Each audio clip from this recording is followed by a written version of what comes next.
My mother made it for me. Said I'd grow into it. The 8th generation of gaming consoles had some of the most exciting, ambitious, and memorable games to grace the hands of gamers. Games that come to mind for me personally are exclusives. While I'm not a huge fan of keeping games locked to certain consoles, it's hard to deny that console-exclusive games are generally the highest of budget and quality releases on their respective consoles. God of War, Spider-Man, Halo, and Gears of War, just to name a few.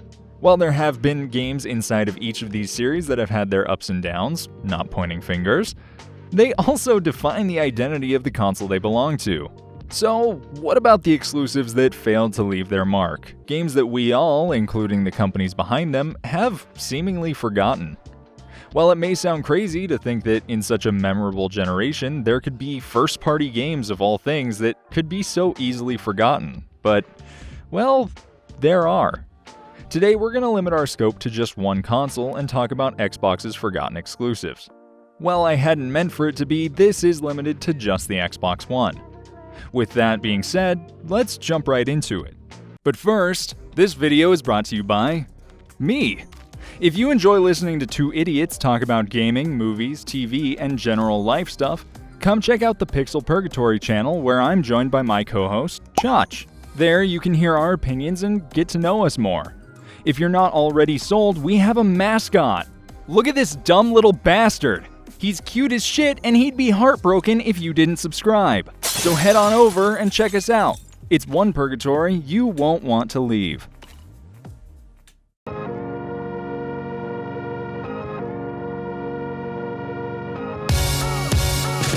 The first game on our list briefly defined the Xbox One and was a mix of impressive visuals and, disappointing gameplay. This game, of course, being Rise: Son of Rome. Releasing as a launch title for the Xbone back in November of 2013, it was originally unveiled back in 2010 for the 360, but then reworked for the 8th generation. Rise was basically a glorified tech demo. Stunning graphics that visually impressed covered up shallow combat, boring mechanics, and a short story. I did personally find the story to be somewhat interesting, however, following a Roman soldier, Marius Titus, on his journey to avenge the death of his family at the hands of Celtic barbarians. After braving many battles, he discovers that the murder of his parents and sister were part of a plot to eliminate political opponents. Eventually, after being struck down, he is returned to life by the goddess Summer and takes up the mantle of Damocles, being tasked with avenging his family and comrades. Rise was not very well received on launch, with reviews panning it for repetitive combat, boring boss fights, and a short, if not interesting enough, story. I played the game for the first time while making this video, and yeah, I see the complaints. The combat boils down to hitting the enemy until you can perform an execution, then press X when they flash blue and Y when they flash yellow. And that's pretty much it. I will say the story entertained me just enough to keep me playing, but overall, aside from being a pretty tech demo, it really doesn't have all that much going for it. Rise does feature a co-op multiplayer mode that is actually surprisingly fun. The mode puts players side by side in gladiatorial combat, tackling different objectives in a gradually changing landscape that actually makes for some interesting gameplay. Players can choose different gods to aid them in combat, allowing them to take on different roles such as healer, tank, and DPS, adding to the variety of the missions. To be honest, I think this mode would have been actually kinda interesting during the launch of the Xbox One, and I'm surprised I didn't hear about it until making this video. Overall, I think Rise was judged just a little too harshly on launch, and I think player disappointment played a huge role. I mean, keep in mind, it's the launch of a new console and something that is basically just a tech demo launches for $60. I get it. The Steam reviews currently, however, are actually very positive. While slightly repetitive, the story mode and the co-op could be quite fun for a weekend if you can get the game for cheap and have some friends to play it with. But who has friends, am I right?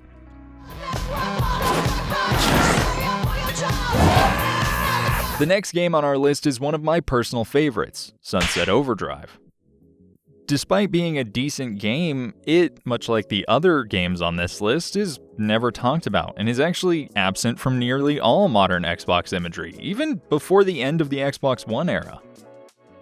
Released back in October of 2014, Sunset Overdrive was initially met with generally favorable reviews upon its launch. Developed by Insomniac Games, Sunset Overdrive was a third-person action shooter focused on agile combat and acrobatics, set in the fictional Sunset City. The game focuses on the company Fizzco as they release their new energy drink, Overcharged Delirium, and yes, that does shorten to OCD.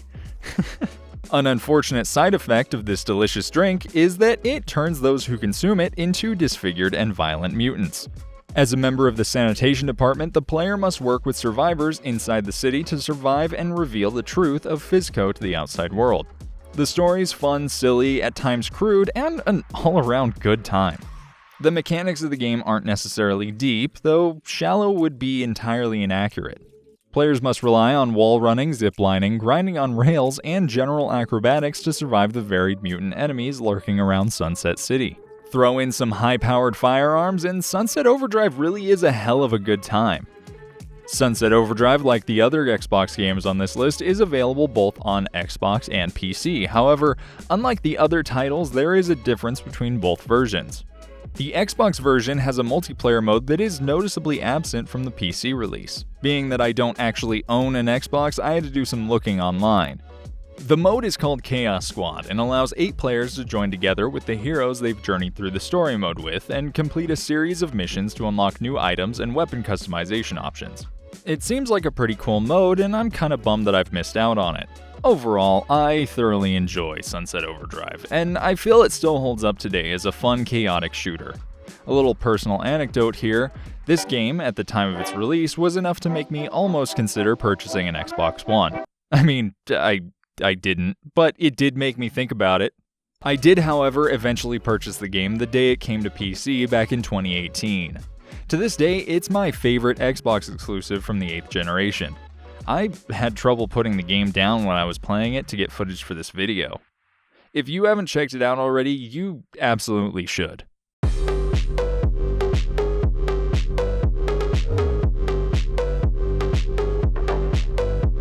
Of all the games on this list, the one that I had initially wanted to play the most was Recor.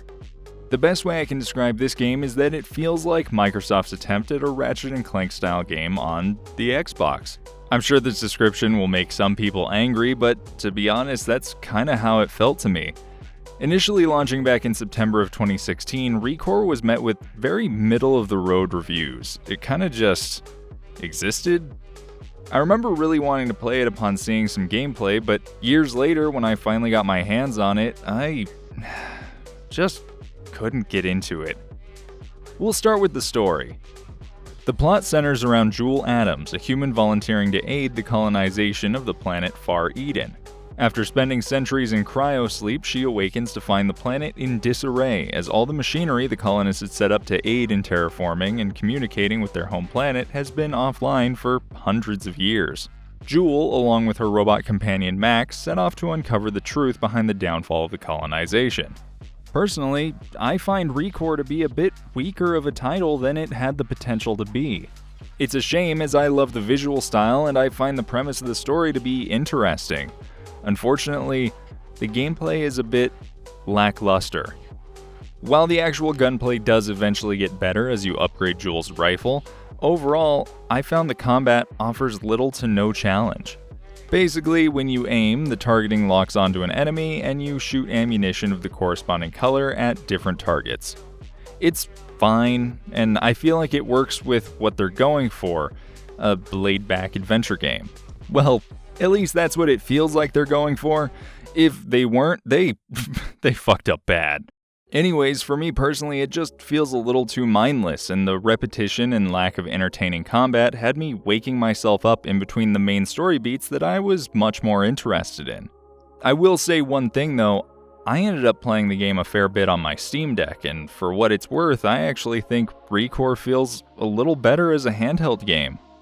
I enjoyed it much more sitting back in the living room, bedroom, or To be honest though, there really isn't a whole lot here. If you like the gameplay footage I've had on screen so far, then maybe it's for you, but much to my own disappointment, this just isn't for me.